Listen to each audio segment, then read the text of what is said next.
ओम। शब्दों के पीछे अनुभूति का बल।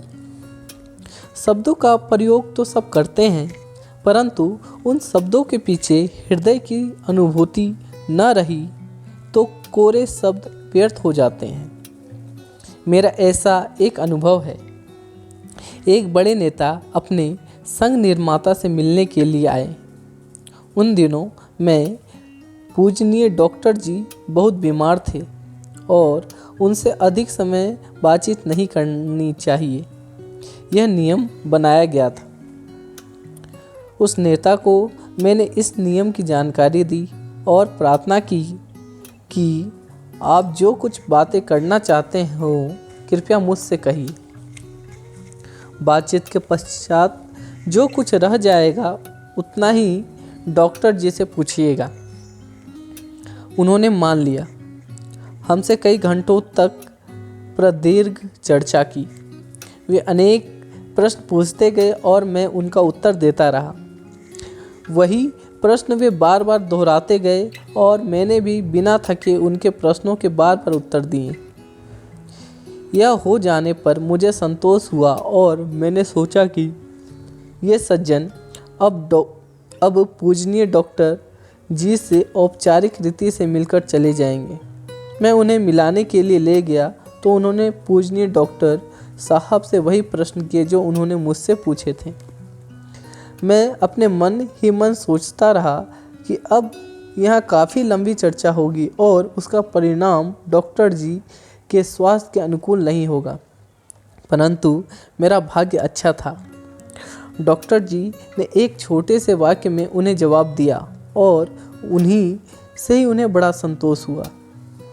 उन्होंने डॉक्टर जी से कहा कि आपका कहना ठीक है, किंतु एक बात मुझे कुछ समय तक कष्ट देती रही।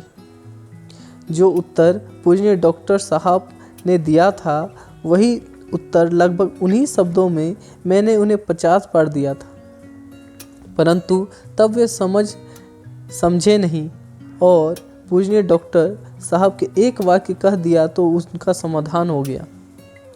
मैंने मन में सोचा कि इसका कोई ज़रूर कारण होगा।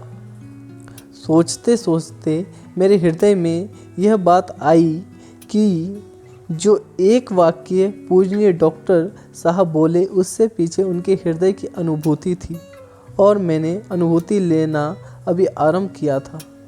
पूजनीय डॉक्टर साहब का अनुभूति पूर्ण एकाग्र और संकारी से एक रूप जीवन राष्ट्र के लिए पूर्ण रूपेण समर्पित था। इसी के लिए उनके शब्दों में मैं भी बल था।